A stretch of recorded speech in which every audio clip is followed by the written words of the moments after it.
Hello students, welcome to लक्ष्य classes.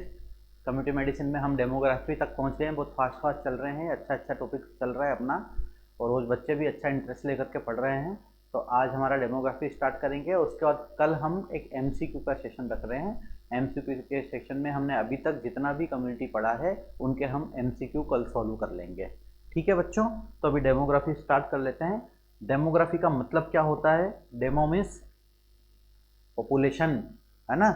मैंने बताया था एपिडेमियोलॉजी, एपिडेमिक बताया था ना। एपी माने अपॉन, डेमो माने पॉपुलेशन।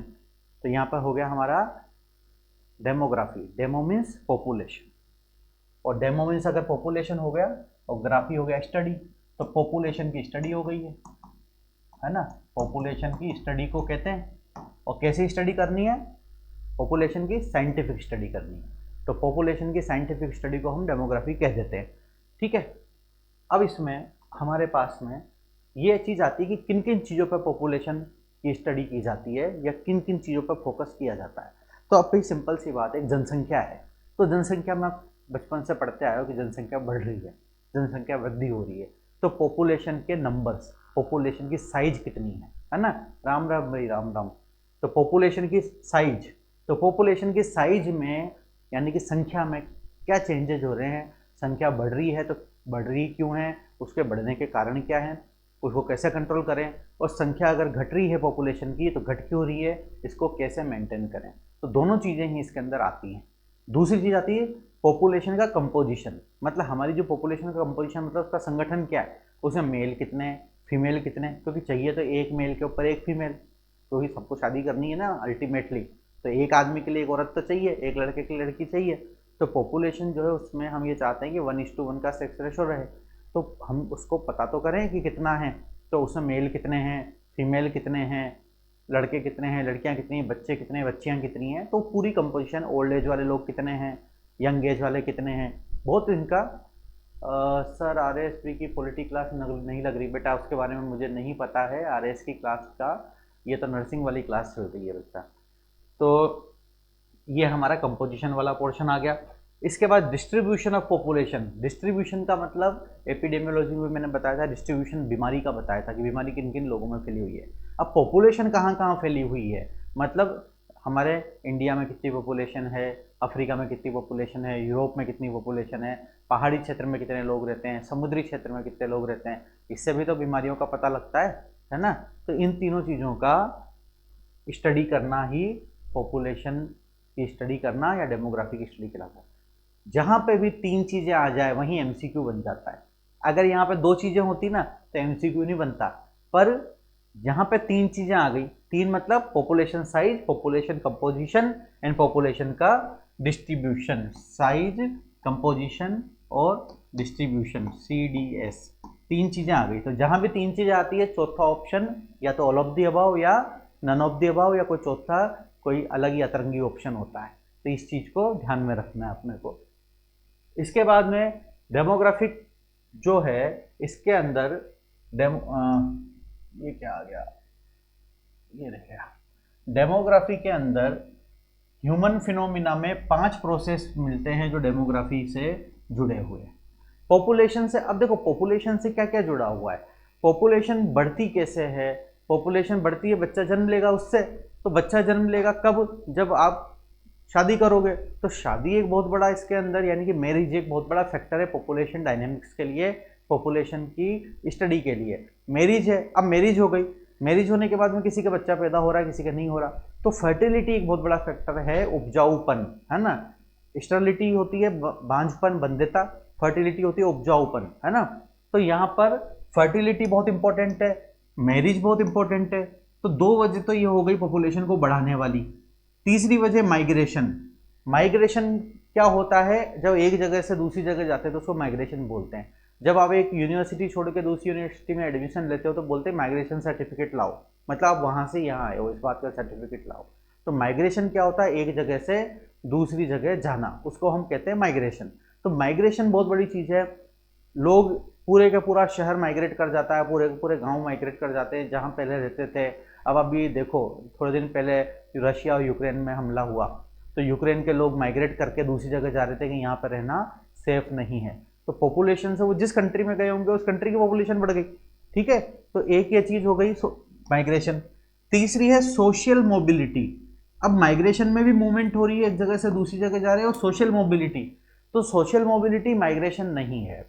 सोशल मोबिलिटी क्या चीज है कि आप कुछ समय के लिए गए हो, जैसे एक औरत डिलीवरी के लिए चली गई अपने मायके, और मायके में जाके उसकी डिलीवरी हुई, तो बच्चे का जो बर्थ सर्टिफिकेट बनेगा वो कहाँ का बनेगा, वो उसके मायके का बनेगा। तो पॉपुलेशन बर्थ रेट कहाँ की बनेगी, वो जहाँ की रहने वाली है वहाँ की बनेगी। ठीक है, मान लो कोई बंदा राजस्थान में रह रहा है और उसका कोई लड़की है शादी के बाद राजस्थान में रह रही है, और उसकी डिलीवरी के लिए वो चली गई दिल्ली, तो अब बच्चे का जो बर्थ सर्टिफिकेट बनेगा वो दिल्ली में बनेगा, तो उसका जो पॉपुलेशन जुड़ेगा बर्थ का डाटा वो दिल्ली में जुड़ेगा, ना कि राजस्थान में जुड़ेगा। ठीक है, कई लोग ऐसा होता है ना, जैसे अमेरिका चलेगा, अमेरिका में बच्चे का जन्म हो गया तो उसको बच्चे को अमेरिका की सिटीजनशिप मिल जाती है, वो बच्चा अमेरिकन सिटीजन बन गया, तो पॉपुलेशन उसने बढ़ाई जो है वो अमेरिका की बढ़ाई। तो इसको बोलते हैं हम सोशल मोबिलिटी। किसी सोशल काम से हम एक जगह से दूसरी जगह गए, किसी वर्क से टेम्परेरी गए, परमानेंट नहीं गए। परमानेंट गए तो माइग्रेशन, टेम्परेरी गए तो उसको सोशल मोबिलिटी हम बोलते हैं। फिर आता है मोर्टेलिटी, मृत्यु, जो कि शाश्वत सत्य है, सबको एक ना एक दिन मृत्यु के द्वार तो जाना ही जाना है। तो डेथ की वजह से पॉपुलेशन कम होती है, मोर्टेलिटी की वजह से कम हो जाती है पॉपुलेशन। फर्टिलिटी की वजह से बढ़ जाती है, मोर्टेलिटी की वजह से घट जाती है। ठीक है, तो ये 5 चीज़ें हैं। इन 5 चीज़ों पर, ये 5 मेन प्रोसेस हैं, 5 मेन फिनोमिना हैं जो पॉपुलेशन डायनेमिक्स को चला रहे हैं। इनमें से एग्जाम में MCQ आ सकता है।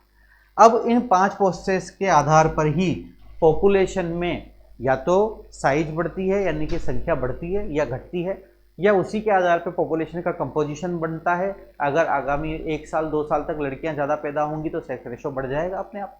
और पॉपुलेशन का डिस्ट्रीब्यूशन भी, कि कौन कहाँ रह रहा है, ये भी इस बात पर निर्भर करता है। इसके बाद में आता है हमारा डेमोग्राफिक साइकिल। डेमोग्राफिक साइकिल बच्चों इंपॉर्टेंट है, इसमें एक सवाल बनता है, वो मैं बताऊंगा क्या बनता है आपको। तो सबसे पहले डेमोग्राफिक साइकिल होता क्या ये बता दे। डेमोग्राफिक साइकिल का मतलब क्या है कि पॉपुलेशन के अंदर जो हमारी बर्थ रेट है और जो हमारी डेथ रेट है वो हर कंट्री में अलग अलग देखने को मिलती है। किसी कंट्री में बर्थ रेट ज़्यादा है तो किसी में डेथ रेट ज़्यादा है, किसी में बर्थ रेट डेथ रेट दोनों बराबर चल रही हैं, किसी में हाई चल रही हैं और किसी में दोनों ही लो चल रही हैं। तो ये जो चीज़ें हैं ये हम बात करते हैं इसकी यहाँ पर डेमोग्राफिक साइकिल के अंदर। पहला आता है इसमें फर्स्ट स्टेज। किसी भी डेमोग्राफिक साइकिल की जो फर्स्ट स्टेज आती है इसको बोलते हैं हाई स्टेशनरी। हाई स्टेशनरी मतलब क्या है, स्टेशनरी का तो मतलब है स्टेशन, जो कि एक जगह टिका रहे, उसको बोलते हैं हम स्टेशन। सर सेकंड ग्रेड में 40% नहीं आ रहे, क्या करें, जीके का पेपर देना चाहिए या नहीं? बेटा ये नर्सिंग की क्लास चल रही है, इस बारे में मेरे को थोड़ा अनुभव कम है टीचर्स वाले में, तो इसको सही क्लास में ही आपको पूछा जाएगा, या आप कोचिंग पे कॉन्टेक्ट कर लो, वहाँ पे आपको बता दिया जाएगा।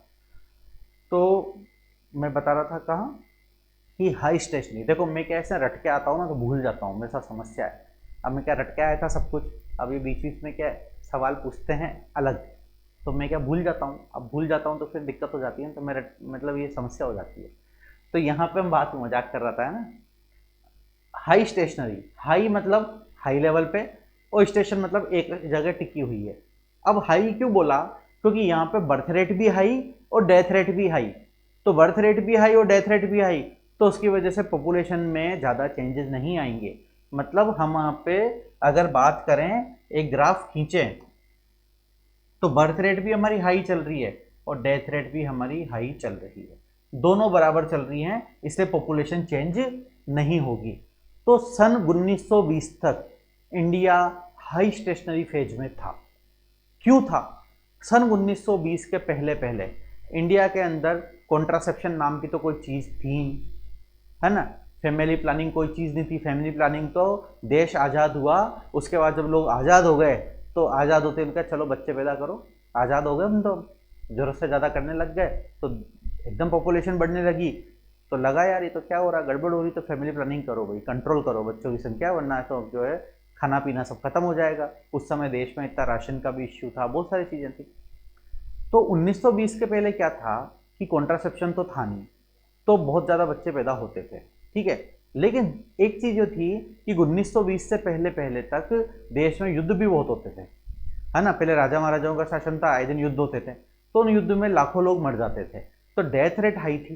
बीमारियों के बारे में पता नहीं था, अगर बीमारियों के बारे में पता था तो इलाज के बारे में पता नहीं था, तो डेथ रेट वहाँ पे बहुत हाई रहती थी। और हाई डेथ रेट थी, बर्थ रेट भी हाई होती थी, कम उम्र में बच्चे पैदा हो जाते थे, कम उम्र में शादियाँ हो जाती थी, दोनों हाई रहती थी 1920 के पहले। फिर क्या हुआ, एक नेक्स्ट स्टेज आया कि यहाँ पर हमारी early expanding phase I, second stage expanding, यानी कि पॉपुलेशन बढ़ने लगी। अब पॉपुलेशन क्यों बढ़ने लगी कि बर्थ रेट तो जो है हमारी उतनी ही रही, लेकिन डेथ रेट हमारी थोड़ी यहाँ पे कम हो गई, है ना। बर्थ रेट तो उतनी की उतनी चल रही थी, 1920 के बाद में थोड़ा उतने झगड़े, उतने युद्ध वगैरह कम हो गए थे, तो बर्थ रेट हमारी वही रही। कॉन्ट्रासेप्शन तो तब तक भी नहीं आया था, 1920 में भी नहीं आया था, आया तो 1952 में, तो वहीं की वहीं बर्थ रेट रही, नहीं घटी, लेकिन डेथ कम होने लगी क्योंकि लोग अब उतने वायलेंट नहीं थे, उतने युद्ध नहीं हो रहे थे। तो उसकी वजह से क्या हुआ कि नेक्स्ट स्टेज जो आई, ये बात कर रहे हैं बर्थ रेट की, यह है डेथ रेट की। बर्थ रेट तो उतनी की उतनी है, लेकिन डेथ रेट अब नीचे से थोड़ी घट गई। इसके घटने की वजह से बर्थ रेट और डेथ रेट का जो गैप था वो गैप बढ़ गया, यानी कि बच्चे तो जन्म उतने ही ले रहे थे, लेकिन अब डेथ कम हो रही थी तो पॉपुलेशन बढ़ने लग गई। उस फेज को बोला हमने अर्ली एक्सपेंडिंग फेज, कि अब अर्ली एक्सपेंडिंग फेज में हम आ गए हैं, ठीक है। इसके बाद में next stage I. Next stage में क्या हुआ, पहले वापस पुराना वाला बना लेते हैं अपन, कि शुरू में बर्थ रेट और डेथ रेट बराबर थी फर्स्ट स्टेज में। दूसरी स्टेज में बर्थ रेट तो उतनी की उतनी थी, बट डेथ रेट हमारी कम हो गई, तो इसकी वजह से देखो पॉपुलेशन अगर हम माने इनके बीच का एरिया पॉपुलेशन है तो यहाँ बढ़ गया एरिया। तीसरे में क्या हुआ कि बर्थ रेट भी थोड़ी कम होने लगी और डेथ रेट जो है ज़्यादा कम होने लगी। अब ये क्या हुआ, ये ऐसा हुआ कि हम थर्ड स्टेज में जब आए, तो थर्ड स्टेज जो है वो लेट एक्सपेंडिंग स्टेज है, सेकेंड थी अर्ली एक्सपेंडिंग, थर्ड है लेट एक्सपेंडिंग। लेट एक्सपेंडिंग में क्या हो रहा है, उसमें भी बढ़ रही है पॉपुलेशन, लेकिन अब बर्थ रेट पे हम थोड़ा कंट्रोल में आ गए। आज़ादी के बाद 1952 के बाद बर्थ रेट थोड़ी हमारी कम हुई, डेथ रेट और कम हुई, क्योंकि बीमारियों पे ज़्यादा ध्यान जाने लगा कि भाई लोगों को अच्छी ज़िंदगी दो, है ना, छोटी ज़िंदगी नहीं, अच्छी ज़िंदगी दो, लंबी उम्र हो उनकी, तो बीमारियों पे भी ध्यान जाने लगा। तो यहाँ पे ज़्यादा डिफरेंस आया, डेथ रेट ज़्यादा कम हुई और बर्थ रेट भी कम होना शुरू हो गई। इसकी वजह से और ज़्यादा एक्सपेंशन हुआ और पॉपुलेशन बढ़ी लेट एक्सपेंडिंग में। इंडिया अभी इस कंडीशन में चल रहा है। ये सवाल एमसीक्यू आपका बनता है कि इंडिया, भारत देश अभी डेमोग्राफिक साइकिल की कौन सी स्टेज में चल रहा है, high stationary, early expanding, late expanding या लो स्टेशनरी।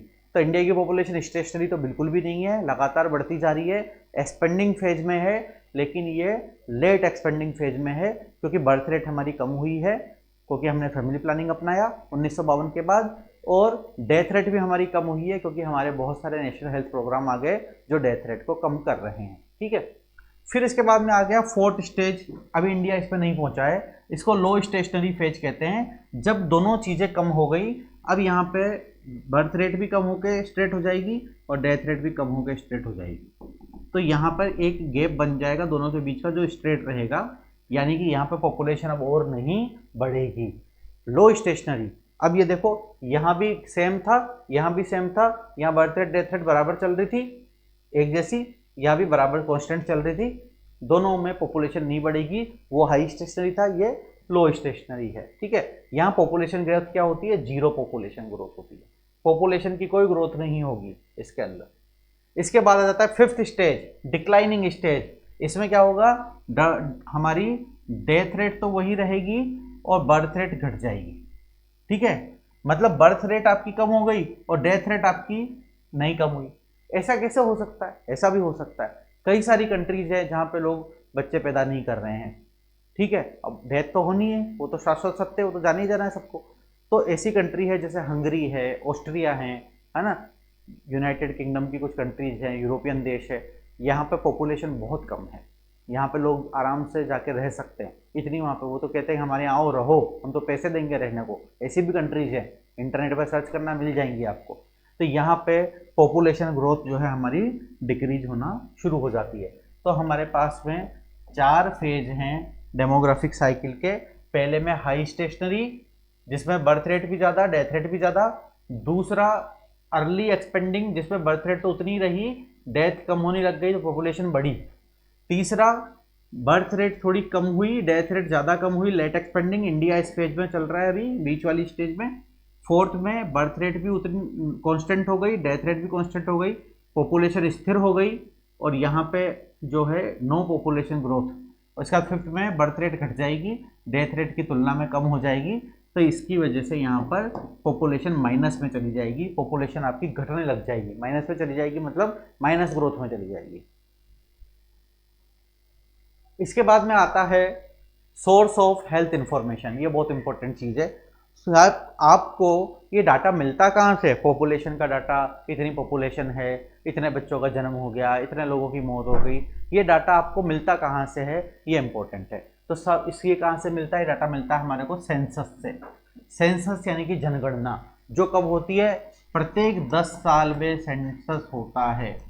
आपसे पूछा जा सकता है दुनिया में पहला सेंसस कब हुआ था? सन 1881 में हुआ था पहला सेंसस। यानी कि अंग्रेजों ने स्टार्ट किया सेंसस हमारे देश में। हमारे देश को जाति पाति में बांटने का काम भी अंग्रेजों ने किया। सन 1881 में जो सेंसस हुआ वो जाति आधार पे भी उन्होंने किया कि कौन से किस जाति के लोग हैं। उन्होंने अंट संट किया और लोगों को इधर उधर जातियों में डाल दिया। तो ये सब हमारे देश को जाति में बांटने का काम कौन करके गए? ये अंग्रेज करके गए, वरना पहले ऐसा नहीं था इतना खराब जो स्थिति ये करके गए। सन 1881 में पहली बार सेंसस हुआ, और अभी जो सेंसस हम देखते हैं ये 2011 का डाटा हम देखते हैं।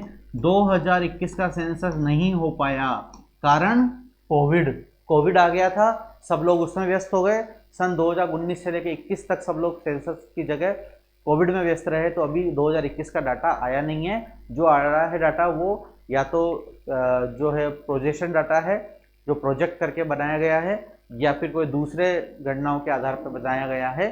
दूसरे सिस्टम भी हैं, है ना, सैंपल रजिस्ट्री सिस्टम के थ्रू बताया गया है। सेंसस का डाटा अभी नहीं आया है, ठीक है। इसके बाद में registration of vital events. Vital event, vital का मतलब जीवित रहना, वाइटल मतलब लाइफ। तो लाइफ के इवेंट क्या है? लाइफ के इवेंट है बच्चा पैदा हुआ, बर्थ, मृत्यु हुई, डेथ, शादी करी, मैरिज।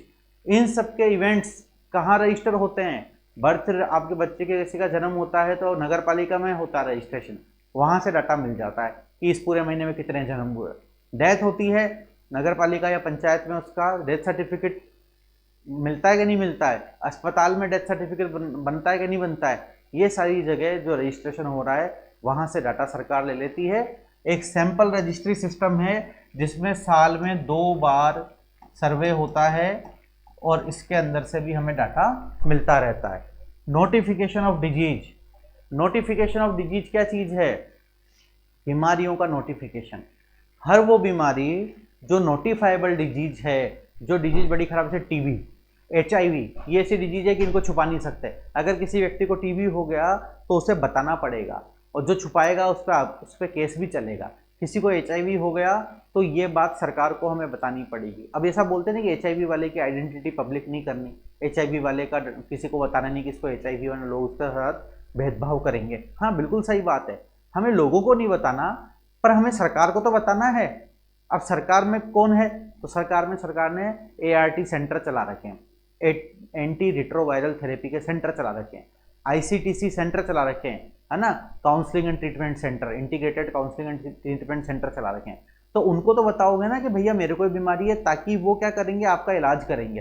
अगर आपने छुपा लिया, आपकी वजह से किसी और को बीमारी हो रही है, तो वो सरकार बर्दाश्त नहीं कर रही है। तो इसके लिए हमारे को नोटिफाइबल डिजीज, अभी कोविड था तो कोविड किसी को हो जाता था तो नोटिफाइबल डिजीज में था, बताना पड़ता था कि भाई इसको सिम्टम हो गए। अदरवाइज क्या वो व्यक्ति क्या कर सकता है? दूसरों को जो है इन्फेक्ट कर सकता है। तो ये नोटिफिकेशन ऑफ डिजीज एक सिस्टम चलता है। एक आपको पता होगा इंटीग्रेटेड डिजीज सर्विलेंस प्रोजेक्ट चलता था सरकार का, अभी भी चल रहा है, जिसका डाटा आप इंटीग्रेटेड हेल्थ इंफॉर्मेशन प्लेटफॉर्म में डलता है, IHIP में।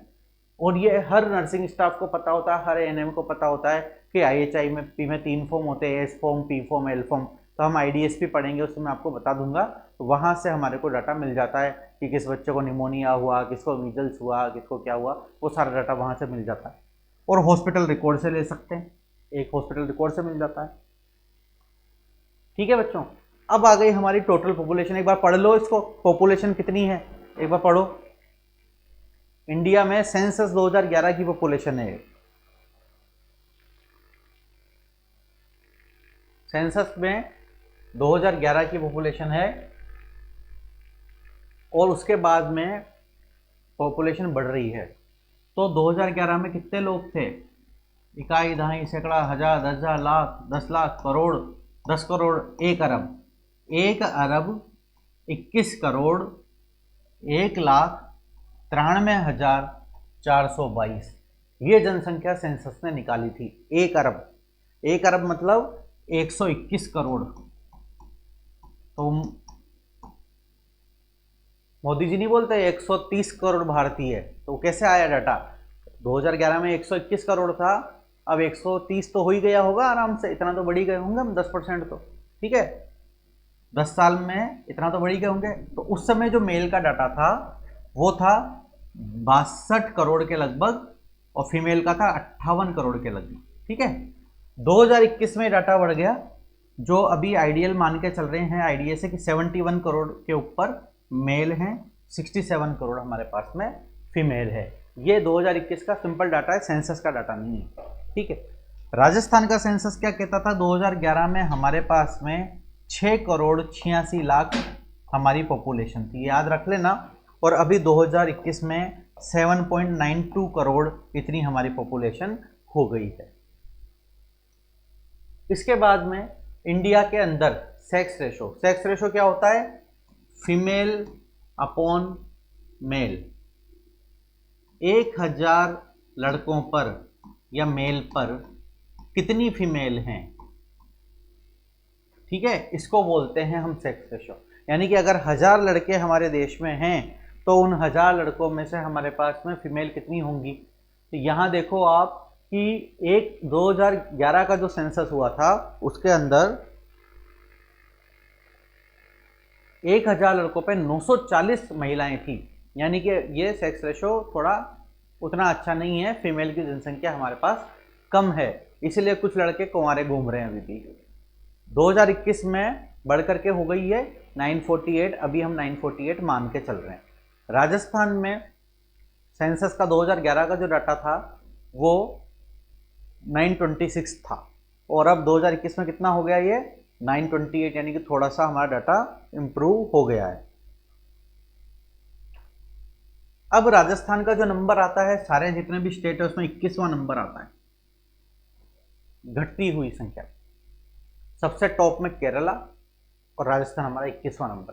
तो हम तो राजस्थान का जो बच्चा एग्जाम देगा उसके लिए 21 नंबर पे, 21 नंबर पे, ये बात ध्यान रखना। सेक्स रेशो 0 से 6 साल के बच्चों में भी निकाला। इससे क्या पता लगता है कि जो नए बच्चे जन्म ले रहे हैं उनका सेक्स रेशो क्या चल रहा है। ये बहुत बड़ी चीज़ है।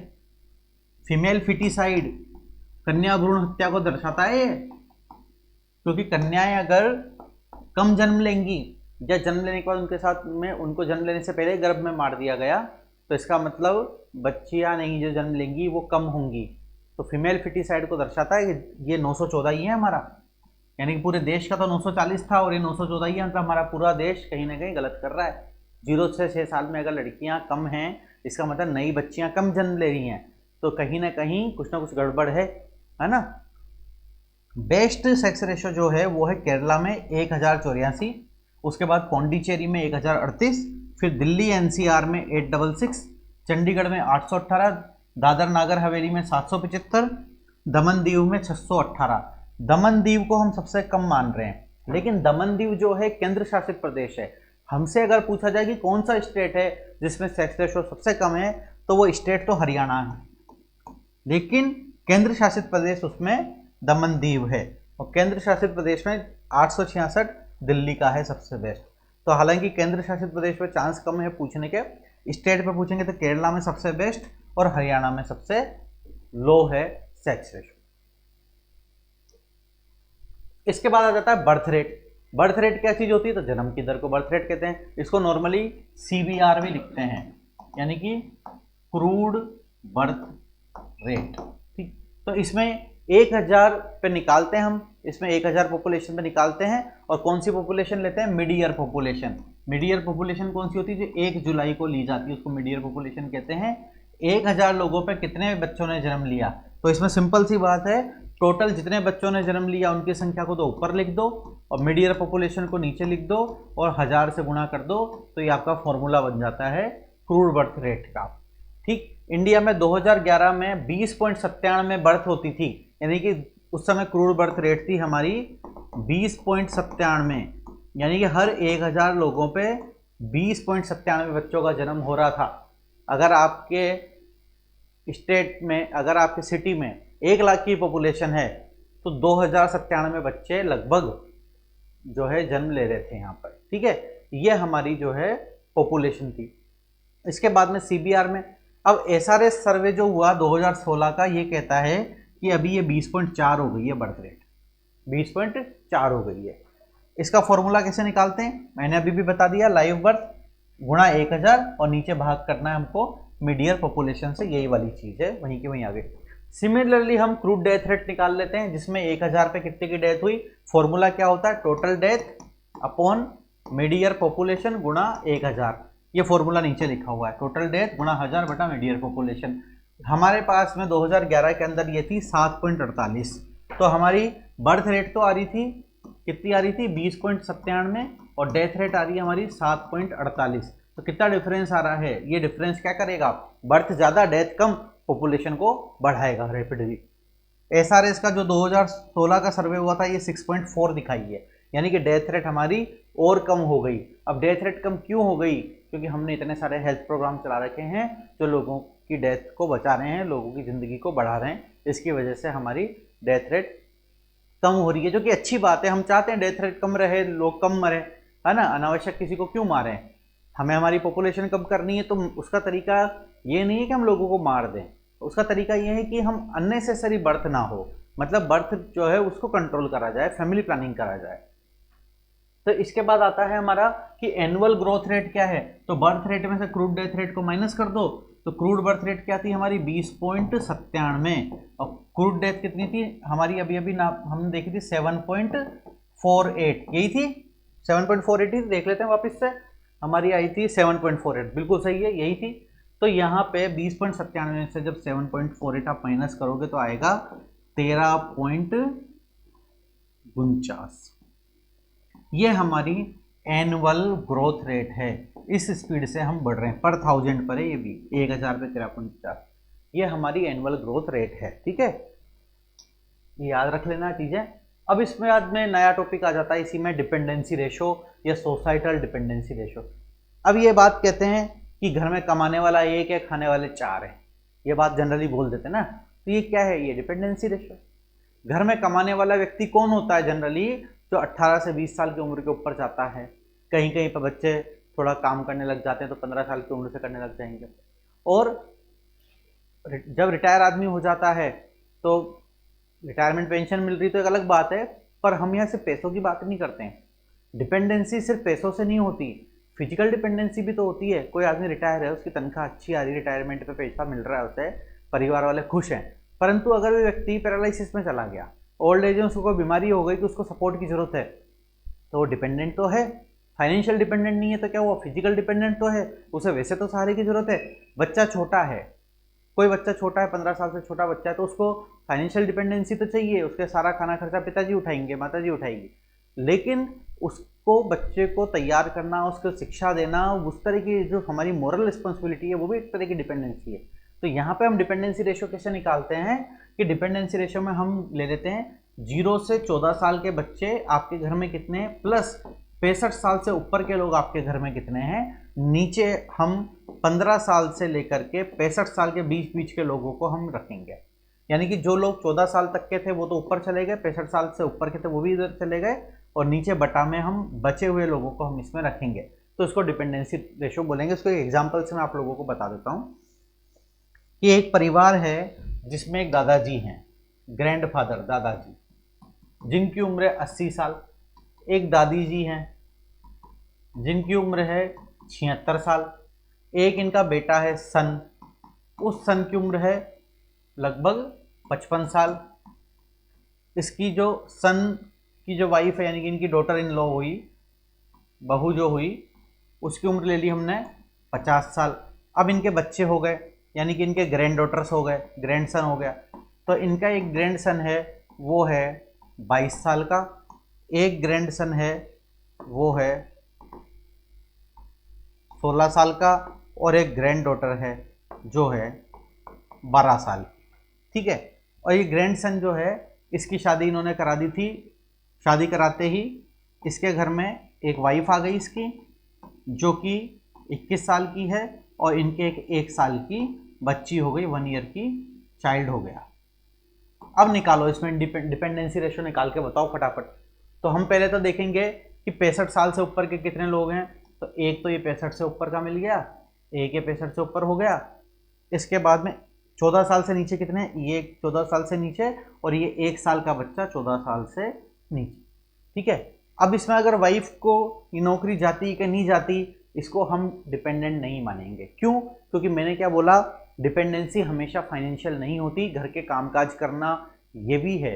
घर में जो औरत है उसको आप हाउसवाइफ समझ रहे हो, पर वो घर में खाना बना रही है, झाड़ू पोछे कर रही है, बर्तन कर रही है, घर का कपड़े धो रही है, ये सारे काम कर रही है। अगर ये काम आप किसी मजदूर से कराओगे तो उसका पैसा लगेगा ना, तो वो तो बच रहे हैं कहीं ना कहीं। तो डिपेंडेंसी इसलिए फाइनेंशियल नहीं होती, फिजिकल डिपेंडेंसी भी होती है। यहाँ ये 4 लोग आपके कौन हो गए, डिपेंडेंट हो गए। तो ऊपर तो लिख लिया हमने 4। अब जो इंडिपेंडेंट लोग हैं जो अपना काम खुद कर रहे हैं, 55 साल का इनका लड़का, बहू, इनका बेटा, एक है बेटा 4, और इसकी वाइफ 5। तो एक इस घर में कितने लोग हैं, 1 2 3 4 5 6 7 8 9। 9 में से 4 डिपेंडेंट थे, बचे कितने, 5। तो 4/5 यानी कि इस घर में 80% डिपेंडेंसी रेशियो आ रहा है। 80% जो कि बहुत ज़्यादा है, 80% डिपेंडेंसी रेशियो हो गया इस घर के अंदर, इसको बोलते हैं डिपेंडेंसी रेशियो। ठीक है। अगर कोई न्यूक्लियर फैमिली है, एक हस्बैंड है, उसकी वाइफ है और बच्चा है 5 साल का, तो डिपेंडेंसी रेशियो क्या हो जाएगा, 1/2 का डिपेंडेंसी रेशियो हो जाएगा। ठीक। अगर इसमें कोई इनके पिताजी रहते हैं जो कि 65 से ऊपर के हो गए, हालांकि ऐसा होता नहीं है, 5 साल का जब होता है तो 65 का ग्रैंड नहीं हो, ग्रैंड फादर नहीं होता, पर एज्यूम कर रहे हैं, तो ये भी डिपेंडेंट हो जाएगा। तो 2/2 हो जाएगी डिपेंडेंसी फिर। ठीक है। समझ में आ गया डिपेंडेंसी कैसे निकालते हैं, ये इस पे एमसीक्यू बनता है। इसके बाद में डेंसिटी ऑफ पॉपुलेशन कि कितने लोग कितने स्क्वायर किलोमीटर एरिया में रह रहे हैं, ये कोई सवाल नहीं पूछेगा आपसे। इंडिया का 382 है, राजस्थान का 201 है, सेंसस के अकॉर्डिंग 2011 के। इसको छोड़ दो इसको। इसके बाद में फैमिली साइज। तो फैमिली साइज क्या होती है, एक फैमिली में कितने लोग होते हैं उसको फैमिली साइज कहते हैं। ठीक है। और एक औरत द्वारा बच्चे पैदा करने की उम्र में, यानी कि 15 से 45 साल की उम्र में पैदा किए गए कुल बच्चों की संख्या फैमिली साइज कहलाती है। ठीक है। फैमिली साइज कहलाती है। इसके बाद में आता है लिटरेसी रेट। तो लिटरेसी रेट, लिटरेसी किसको लिटरेट मानेंगे, उस व्यक्ति को लिटरेट मानेंगे जो पढ़ भी सकता है और लिख भी सकता है। ठीक है। एक व्यक्ति जो किसी भाषा में लिखने और पढ़ने में समर्थ हो उसे लिटरेट कहते हैं। ये नहीं है कि एक व्यक्ति बोले कि साहब मुझे बोलना तो आता है, पढ़ना तो आता है, पर लिखना नहीं आता, तो उसको हम लिटरेट नहीं मानते हैं। ठीक है। लिटरेसी रेट शब्द का उपयोग 7 वर्ष और इससे अधिक एज की पॉपुलेशन के लिए ही किया जाता है। 7 वर्ष से छोटा बच्चा है उसके लिए हम लिटरेट का या इलिटरेट का उपयोग नहीं कर सकते। उसको ना तो इलिटरेट में मानेंगे ना उसको लिटरेट में मानेंगे। 7 साल से छोटा बच्चा पढ़ने लिखने में हो सकता है असमर्थ हो, और अगर वो समर्थ भी है तो भी उसको काउंट नहीं करेंगे। ठीक है। लिटरेसी रेट में अगर व्यक्ति केवल पढ़ सकता लिख नहीं सकता तो उसे लिटरेट नहीं मानते हैं। इंडिया में 74% लिटरेसी रेट है, राजस्थान में 67% लिटरेसी रेट है 2021 के अकॉर्डिंग। इसके बाद आता है लाइफ एक्सपेक्टेंसी और एक्सपेक्टेशन ऑफ लाइफ, यानी कि आपके जीवन का जीने का अनुमान, कितना आप जीवन जियोगे। यानी कि हमारे देश में आदमी लगभग एवरेज 65 साल जीता है या एवरेज 70 साल जीता है। जैसे जापानी लोग 100 साल तक जीते हैं। जापान की लाइफ एक्सपेक्टेंसी बहुत ज़्यादा है ना, जापान की बहुत ज़्यादा है लाइफ एक्सपेक्टेंसी। तो देश में प्रचलित मोर्टिलिटी पैटर्न के अनुसार एक व्यक्ति के औसत जीवन के अनुमान को लाइफ एक्सपेक्टेंसी कहते हैं, और ये किसी देश के सोशियो इकोनॉमिक डेवलपमेंट का बेस्ट इंडिकेटर माना जाता है, क्योंकि आपके देश का सोशल डेवलपमेंट इतना अच्छा है कि ओल्ड एज में आदमी लंबे समय तक जी सकता है। ठीक है। इसको ग्लोबल हेल्थ इंडिकेटर भी माना जाता है, इसको लाइफ एक्सपेक्टेंसी को। ठीक है। इंडिया का 2017 में 68.8 ईयर लाइफ एक्सपेक्टेंसी था, मतलब इंडिया में 68.8 साल की उम्र तक आदमी जिंदा रहता है एवरेज। मेल की जिसमें 67.6 है, फीमेल की थोड़ी ज़्यादा है 70.1। तो जनरली आप देखो घरों में आपको बूढ़ी दादी माँ मिल जाती है, दादाजी थोड़े कम मिलते हैं देखने में, है ना। और फीमेल की लाइफ एक्सपेक्टेंसी जो है जनरली मेल से ज़्यादा होती है। फीमेल्स आर सर्वाइवर्स, इसका मतलब औरतें सर्वाइवर्स हैं। जनरल फर्टिलिटी रेट क्या होती है, ये बहुत सिंपल सी चीज़ है कि रिप्रोडक्टिव एज ग्रुप यानी कि 15 से 44 साल की एज ग्रुप, इसको रिप्रोडक्टिव एज ग्रुप मानते हैं। 15 से 44 साल की जो एज ग्रुप होती है उसको रिप्रोडक्टिव एज ग्रुप मानते हैं। इसके अंदर एक महिला ने कितने बच्चों को जन्म दिया, लाइव बर्थ कितने दी पर 1000 वीमेन पे, तो इसको हम क्या बोलेंगे, जनरल फर्टिलिटी रेट बोलेंगे। अब हम बात कर रहे हैं, देखो हम पहले बात कर रहे थे हमारे देश में IMR की, MMR की, लाइव बर्थ की, हम बर्थ रेट की बात कर रहे थे। बर्थ रेट क्या था, बर्थ रेट था टोटल लाइव बर्थ कितनी हुई उसको मिड ईयर पॉपुलेशन पे निकाला और गुणा 1000 से किया, ये थी हमारी बर्थ रेट। लेकिन हम बात करते हैं GFR, जनरल फर्टिलिटी रेट, है ना। GFR ये गर्लफ्रेंड रेट में तुम समझ लेना इसको, GFR मतलब जनरल फर्टिलिटी रेट, ठीक है। यहां हम क्या करेंगे, ऊपर तो लाइव बर्थ ही लेंगे, लेकिन हम पॉपुलेशन में नीचे 15 से 44 साल की फीमेल की जनसंख्या ही लेंगे और 1000 से गुणा करेंगे। यानी कि यहाँ मीडियल पॉपुलेशन में मेल की वैल्यू भी थी, फीमेल भी थी, सारी फीमेल थी, ओल्ड एज, यंग एज, 10 साल की, 5 साल की, 50 साल की, 100 साल की, सभी इसमें थी। आदमी भी सब थे, औरतें भी सब थी मीडियल पॉपुलेशन में। लेकिन हमने क्या किया कि जन्म दे कौन रहा है, माँ कौन है, माँ वो होती है जो 15 से 44 साल की उम्र में होती है। 45 साल में तो मेंस्ट्रुएशन बंद हो जाता है, मेनोपॉज हो जाता है, तो उस समय तो आप बच्चे को जन्म दे नहीं सकते। लगभग 12-13 साल में प्यूबर्टी स्टार्ट होती है, तो जनरली उस समय भी आपको माँ नहीं मिलेगी, तो माँ मिलेगी 15 साल के बाद। हालांकि अब तो देश में 15 साल पर भी माँ नहीं मिल रही हैं, पर चांस तो है डेवलप होने के। तो 15 से 44 में जो फीमेल है वही बच्चों को जन्म दे पा रही है, तो वो है असली हकदार। तो हम बर्थ रेट निकालें, उसकी जगह जनरल फर्टिलिटी रेट निकाली कि हमारे देश में महिलाओं की फर्टिलिटी रेट क्या है। तो फर्टिलिटी रेट उस पर निकालेंगे जो फर्टाइल हो। फर्टाइल कौन है, 15 से 44 साल की महिला फर्टाइल है। तो 15 से 44 साल की महिलाओं को हमने नीचे ले लिया, इसमें ऊपर लाइव बर्थ ले ली, 1000 से गुणा कर लिया, तो हमको जनरल फर्टिलिटी रेट पता लग गई। अब ये हमारे देश की जो है डेमोग्राफिक प्रोफाइल है इंडिया की पॉपुलेशन की, जो कि पिछले 3 दशक से सेंसस चला हुआ आ रहा है। 1991 का सेंसस, 2001 का सेंसस और 2011 का सेंसस। 2011 का तो मैंने आपको पॉपुलेशन बताया था 121 करोड़ है, ये मिलियन में लिया इन्होंने, है ना। 1211 मिलियन, 10 लाख होता है 1 मिलियन बराबर। तो उस हिसाब से क्रूड बर्थ रेट 20.97 थी, डेथ रेट जो हमारे 7.48 थी, तो जो डिफरेंस आ रहा था 13.49 का आ रहा था। फिर इन्फेंट मोर्टेलिटी रेट हमारी 47.5 थी। मेटरल मोर्टेलिटी रेट या रेशियो जिसको बोलते हैं 2.12 था हमारा, पर लेग पे निकलता है इसलिए कम आ रहा है वो। लिटरेसी रेट फीमेल जो है ये 65% था। उसके बाद में सेक्स रेशियो हमारा 940 था, ये मैंने बता दिया। कपल प्रोटेक्शन रेट 40 थी, ये क्या होती है मैं आपको बताऊंगा। और एक्सपेक्टेशन लाइफ एट बर्थ जो है वो 63 थी, ठीक है, मेल की, और 64.2 थी फीमेल की।